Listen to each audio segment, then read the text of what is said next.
En el nombre del Padre, del Hijo y del Espíritu Santo. Amén. Espíritu Divino, renueva tus maravillas en nuestros días como un nuevo Pentecostés.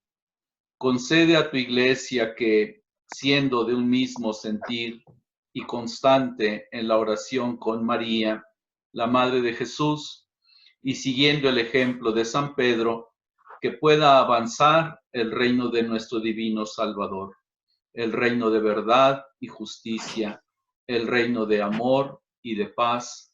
Amén. Amén. Padre Dios, te damos gracias en este día en que nos concedes el don de la vida y nos das la oportunidad de estar reunidos expresando nuestra fe a través de estos medios. Bendice a toda la parroquia de la Cruz, a su párroco, el Padre Amando, a su vicario, el Padre Francisco, a cada uno de los grupos, movimientos y asociaciones. Y ayúdanos en estos tiempos, a veces difíciles, a seguir creciendo y madurando en nuestra fe. Te lo imploramos por Jesucristo nuestro Señor. Amén. Madre María, intercede por todos nosotros, tus hijos y tus hijas, para que podamos también nosotros escuchar la voz de tu Hijo Jesús, que nos invita a seguirlo, a amarlo, a servirlo. Ruega por nosotros, Santa Madre de Dios, para que seamos dignos de alcanzar las divinas gracias y promesas de nuestro Señor Jesucristo. Amén. Pues muy buenas noches, hermanos y hermanas. Ya estamos nuevamente en este curso para agentes de pastoral. El día de hoy estudiaremos el tercer tema, que se llama Características de la espiritualidad del discípulo misionero. Así que al iniciar les quiero preguntar cómo van con sus tareas. Si los temas anteriores ya había quedado alguna tareita por allí pendiente, algunos ya me han empezado a enviar sus respuestas, otros todavía no, pero les animo a que también ustedes, los que falten, lo hagan. Pero hasta este momento, ¿cómo se han sentido? ¿Vamos bien?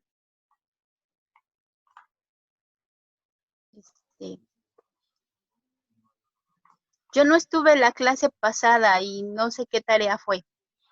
Bueno, ahí en el video lo puedes actualizar para que no te vayas atrasando demasiado.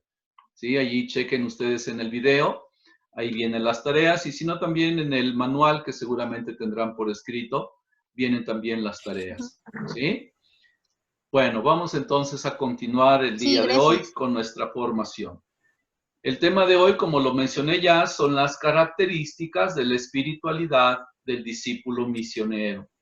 El texto que nos va a inspirar y nos va a iluminar desde la Sagrada Escritura es este que tenemos aquí de Hechos de los Apóstoles en el capítulo 4, versículo 33, donde nos dice: los apóstoles daban testimonio con gran poder de la resurrección del Señor Jesús y gozaban todos de gran simpatía. Este texto, por supuesto, se refiere a las primeras comunidades cristianas, en este caso a la comunidad de Jerusalén, que con la gracia y el poder del Espíritu Santo daba ese testimonio de la presencia amorosa de Dios en medio de ellos. Sabemos nosotros, a la luz de los temas que hemos tomado, el primero de ellos, ¿dónde estamos? ¿Verdad? Tratábamos de responder esa interrogante. Y por eso es que analizamos las tentaciones de los agentes de pastoral.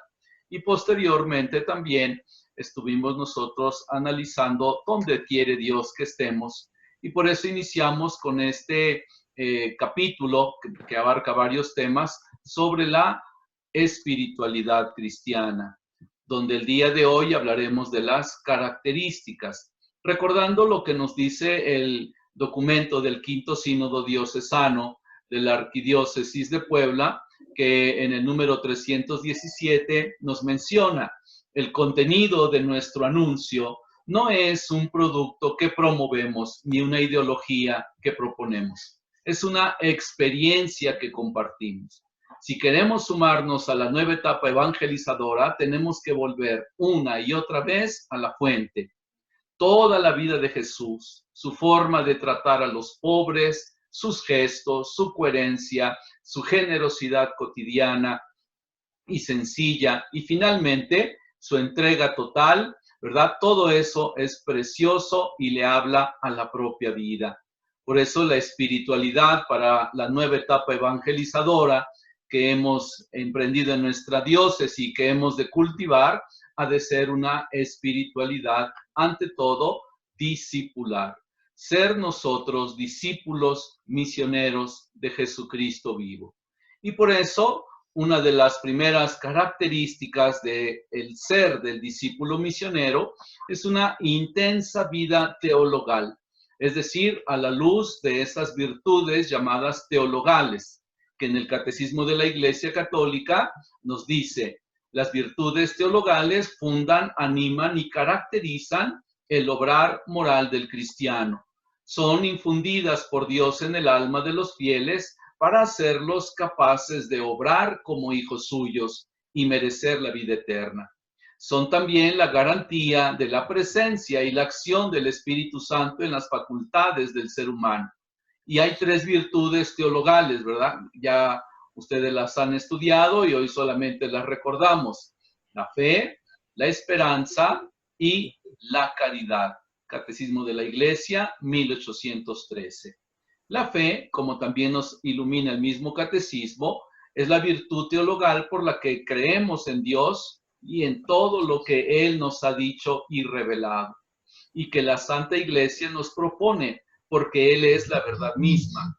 Por la fe, el hombre se entrega entera y libremente a Dios, dice la Constitución Dogmática, la Dei Verbum, en el número 5. Por eso, el creyente se esfuerza por conocer y hacer la voluntad de Dios. El justo vivirá por la fe, nos dice en la carta a los Romanos, el capítulo 1, versículo 17. Y la fe viva actúa por la caridad. Carta a los Gálatas, capítulo 5, versículo 6. Aquí quisiera solamente decir lo siguiente: la fe es ante todo gracia de Dios. Dios nos da la capacidad de creer. Dios nos ayuda con la acción del Espíritu Santo para hacernos pasar de la incredulidad a la fe. Así que allí podemos ver a la fe primero como un don de Dios. Pero la fe también es respuesta humana. Nosotros respondemos a Dios con ese fiat, con ese hágase, con ese amén, con ese acepto, con ese creo. Por eso es que la fe, como lo hemos visto primero, es don de Dios y luego enseguida es también respuesta del mismo ser humano. Respuesta libre, por supuesto, de cada uno de nosotros. La virtud de la esperanza responde al anhelo de felicidad puesto por Dios en el corazón de todo hombre. Asume las esperanzas que inspiran las actividades de los hombres, las purifica para ordenarlas al reino de los cielos y protege del desaliento, sostiene en todo desfallecimiento, dilata el corazón en la espera de la bienaventuranza eterna. El impulso de la esperanza preserva del egoísmo y conduce a la dicha de la caridad.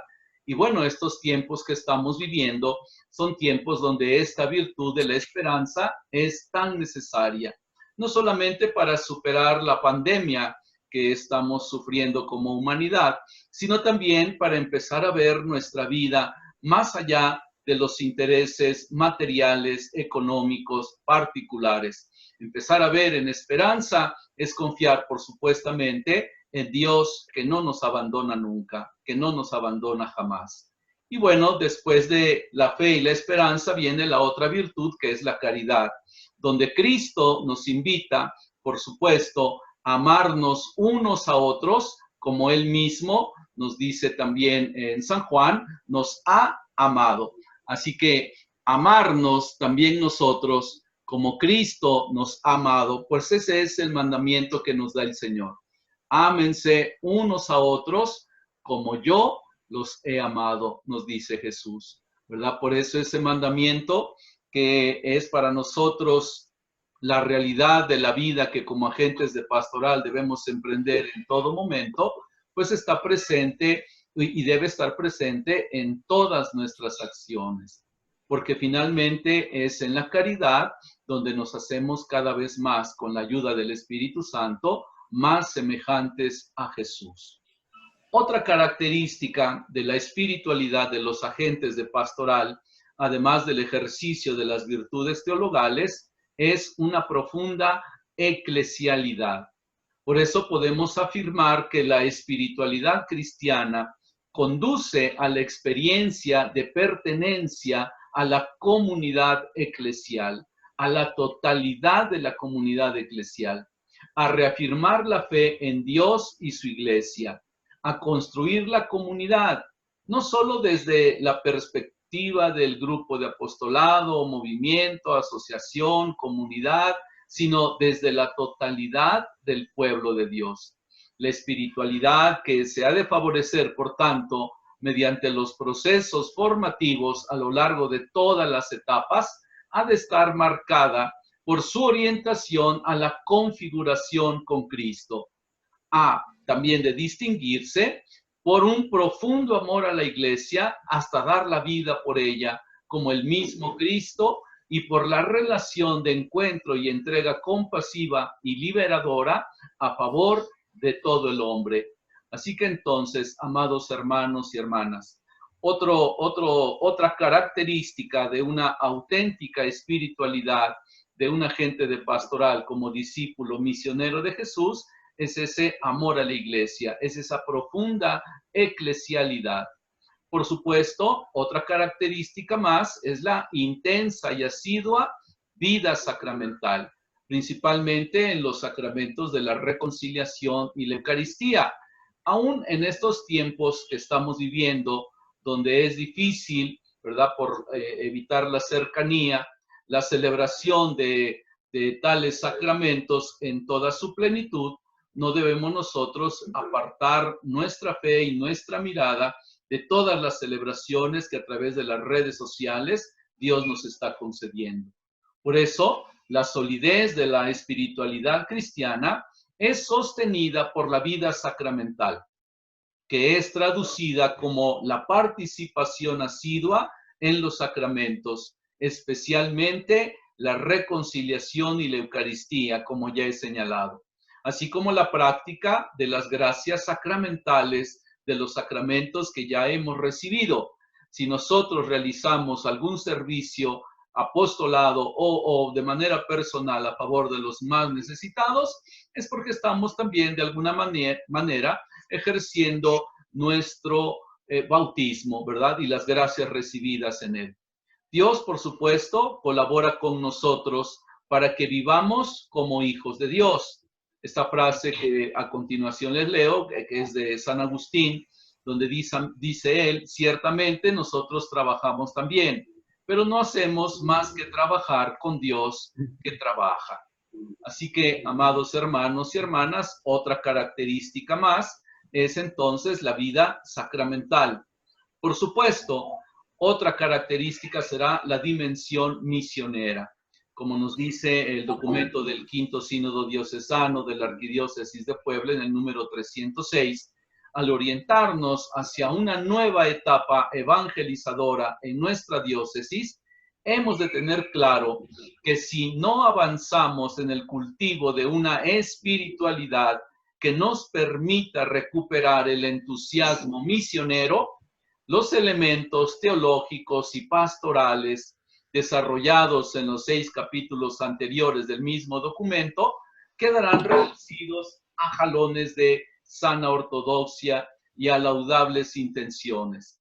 Asimismo, los criterios, las líneas de acción, los enfoques y las normas que se presentan en el capítulo final del mismo documento del Quinto Sínodo siempre serán insuficientes y perfectibles, pero resultarán inanimados, ¿verdad?, o inanimadas disposiciones externas si falta o si carecen de esa profunda relación con Dios, por supuesto, del compromiso con los hermanos, a lo que se refiere, ¿verdad?, la dimensión misionera. Así que, amados hermanos y hermanas, aún en estos tiempos de encierro, vamos a decirlo de esa manera, estamos llamados a realizar la misión. Probablemente ahí mismo, desde nuestros hogares, probablemente allí en las circunstancias donde estamos, a veces un poco complicadas, pero lo cierto es que somos todos llamados a la misión.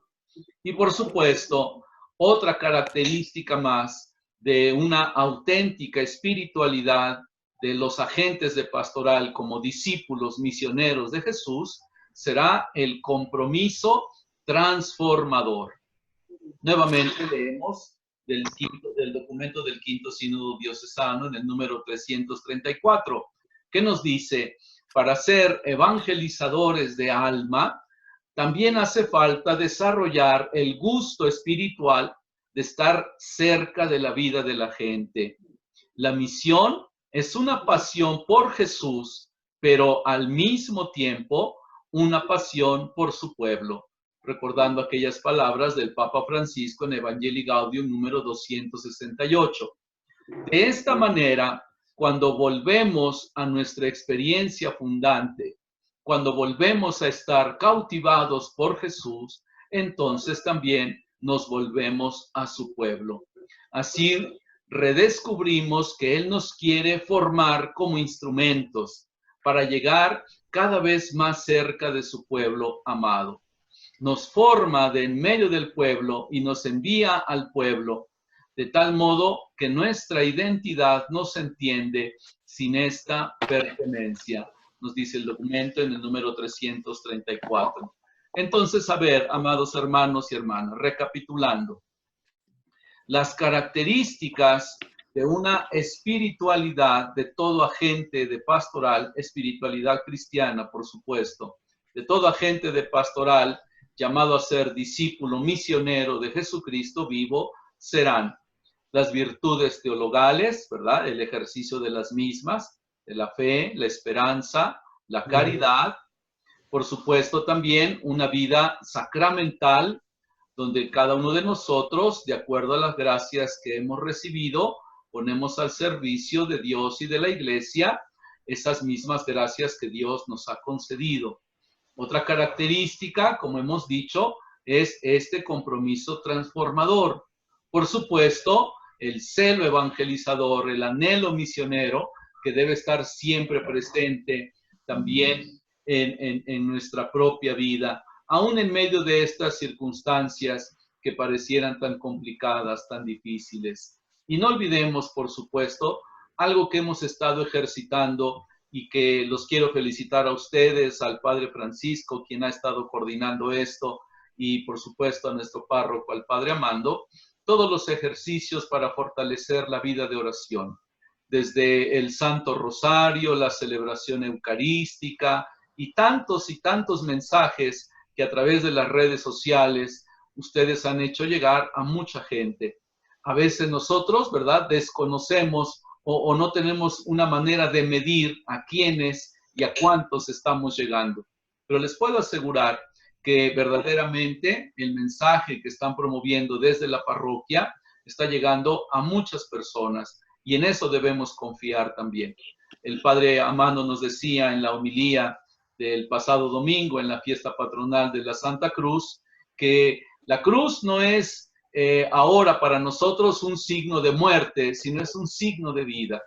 La parroquia está viva, Jesucristo, el Señor, está vivo, y cada agente de pastoral lo hacemos presentes de diferente manera a través del desarrollo de nuestros apostolados.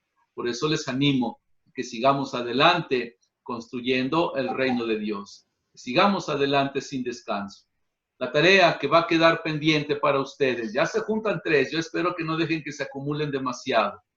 Mencionar las características de la espiritualidad del discípulo misionero. Ustedes tendrán que recapitular, ¿verdad? Ya sea volver a ver el video o leerlo en los apuntes. Y luego responder a la pregunta, ¿cuál o cuáles de ellas son las que más vives? ¿En cuál de estas características te ubicas más? Y finalmente, ¿qué compromiso asumes para que con el auxilio de Dios puedas vivir las características del discípulo misionero? Hasta aquí, amados hermanos y hermanas. ¿Alguna pregunta, algo que quieran mencionar ustedes, algo que quieran comentar o hacernos recordar para que podamos abundar en el tema o aclarar algo que no haya quedado lo suficientemente claro? No. ¿Alguna pregunta? Sí, Luzma. Definitivamente lo de eclesialidad a mí no me quedó muy claro. No sé si lo pudieras concretar un poquito. Sí, por supuesto. Cada uno de nosotros sabemos que por el bautismo formamos parte de la iglesia. Somos, retomando aquella primera carta del apóstol San Pedro en el capítulo 2, versículos 9 y 10, somos como piedras vivas que entran en la construcción de un edificio espiritual que es la iglesia. Todos lo sabemos. Y de hecho, al participar en un grupo de apostolado, le ponemos mucho énfasis, ¿verdad? Soy de tal grupo, pertenezco a tal grupo, tal movimiento, y eso está muy bien. Algunos incluso allí tuvimos nuestra primera experiencia de encuentro con Dios, en un grupo, en un movimiento, a través de un retiro, a través de una plática, una conferencia, etcétera.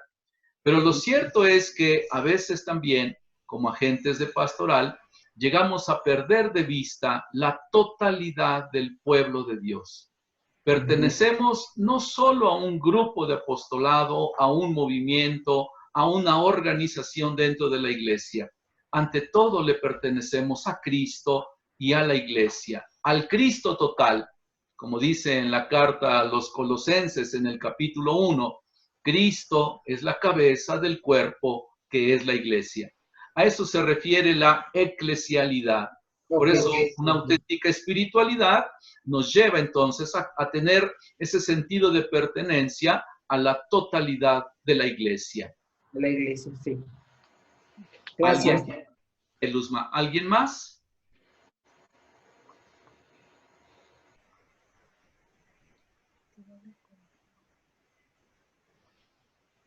¿O quedó muy claro o no se comprendió nada, no? Cuando hay silencio...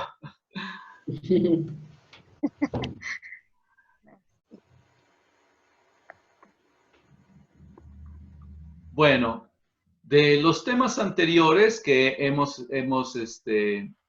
vivido ya, el primero de ellos que fue el de las tentaciones de los agentes de pastoral, quedó también una tarea que cada quien de manera personal tenía que ir respondiendo. Y luego el segundo tema sobre la espiritualidad, donde hicimos algunas definiciones de qué es espiritualidad, qué significa pastoral, por qué agente de pastoral, qué relación hay entre la espiritualidad cristiana, la evangelización y la acción pastoral, para llegar finalmente a la experiencia de Dios, ¿verdad? Experimentar a Dios, que es el fundamento de toda auténtica espiritualidad cristiana. La experiencia de Dios, ¿verdad? Esa experiencia que no se adquiere a través de un libro, voy a decirlo así, no se trata de leer libros para tener la experiencia o de tomar muchos cursos o aprender mucho sobre la doctrina. No, sin menospreciar absolutamente ello. Me refiero más bien a lo que personalmente o coloquialmente, como decía Cantinflas, personalmente en persona, tenemos cada uno de experiencia con Dios. Experimentar a Dios en lo profundo de nuestro corazón. Para poder tener la alegría, ¿verdad?, del encuentro personal con Jesucristo, es necesario experimentarlo en lo más profundo del corazón. Recuerdo ahorita de la carta encíclica del Papa Benedicto XVI, la primera que él nos entregó a la iglesia, que fue Dios es amor, y nos dice ahí en el primer número que es precisamente el comienzo de ser cristiano, se da únicamente allí, en la experiencia de encuentro con quien nos ama, con Dios que es amor. Es un acontecimiento que transforma la vida para siempre. Y a raíz de esa experiencia del encuentro, entonces la espiritualidad la hacemos crecer, la hacemos madurar, y por eso se denotan entonces unas características de que vamos en el camino correcto. características que hemos mencionado hoy y que la semana que viene hablaremos de las fuentes de la espiritualidad. ¿Dónde podemos acudir para alimentar nuestra vida interior, nuestra vida de relación con Dios y con los hermanos? Pero hoy las características nos ayudan a poder discernir si vamos en el camino correcto. Así que la tarea queda entonces para un análisis personal. Okay. ¿No hay alguna otra pregunta? No, ¿verdad? Sino para que entonces hagamos nuestra oración y le demos gracias a Dios. Vamos entonces a darle gracias a Dios. Dios Padre, en este día bendito recibe nuestra alabanza y acción de gracias. Perdona nuestras culpas y pecados que por nuestra debilidad cometemos. Te pedimos que nos auxilies para vivir el don del conocimiento y así descubrirte en toda tu creación. Señor, por los méritos de tu amado Hijo Jesucristo, nuestro Mesías, danos de tu agua viva, que es tu Santo Espíritu, y fortalécenos para dar un ejemplar testimonio de paz en bienestar de tu Santa Iglesia. Pongamos en manos de Dios a todas las personas que nos han solicitado oración, tanto de la parroquia como de otros lugares, a toda la humanidad que sufre esta pandemia, a quienes han fallecido, a quienes están en primera fila combatiéndola, para que Dios sea su fortaleza, para que Dios los bendiga. Todas las familias que están sumergidas a veces en la tristeza, en la angustia, en el miedo, en la incertidumbre, sobre todo los más necesitados, los que se han quedado sin trabajo, que ya no tienen los bienes económicos, materiales necesarios para subsistir, para que Dios provea de alguna manera y que a nosotros nos haga también ser generosos. Hagamos esta oración que el Papa Francisco nos ha pedido en este mes de mayo realizar a nuestra Madre María. Oh María, tú resplandeces siempre en nuestro camino como un signo de salvación y esperanza. A ti nos encomendamos, salud de los enfermos, que al pie de la cruz fuiste asociada al dolor de Jesús, manteniendo firme tu fe. Tú que eres la salvación de la humanidad, sabes lo que necesitamos y estamos seguros de que lo concederás para que, como en Caná de Galilea, vuelvan la alegría y la fiesta después de esta prueba. Ayúdanos, Madre del Divino Amor, a conformarnos a la voluntad del Padre y hacer lo que Jesús nos dirá. Él que tomó nuestros sufrimientos sobre sí mismo y se cargó de nuestros dolores para guiarnos a través de la cruz a la alegría de la resurrección. Amén. Bajo tu amparo nos acogemos, Santa Madre de Dios. No desprecies nuestras súplicas en las necesidades. Antes bien, líbranos de todo peligro, oh Virgen gloriosa y bendita. Ruega por nosotros, Santa Madre de Dios, para que seamos dignos de alcanzar las divinas gracias y promesas de nuestro Señor Jesucristo. Amén. Gloria al Padre, al Hijo y al Espíritu Santo, como era en el principio, ahora y siempre, por los siglos de los siglos. Amén. El Señor nos bendiga, nos libre de todo mal y nos lleve a la vida eterna. Amén. Que Dios les bendiga, amados hermanos y hermanas. Ha sido un gusto. Si Dios quiere, nos vemos la próxima semana. Muchas gracias, Martín.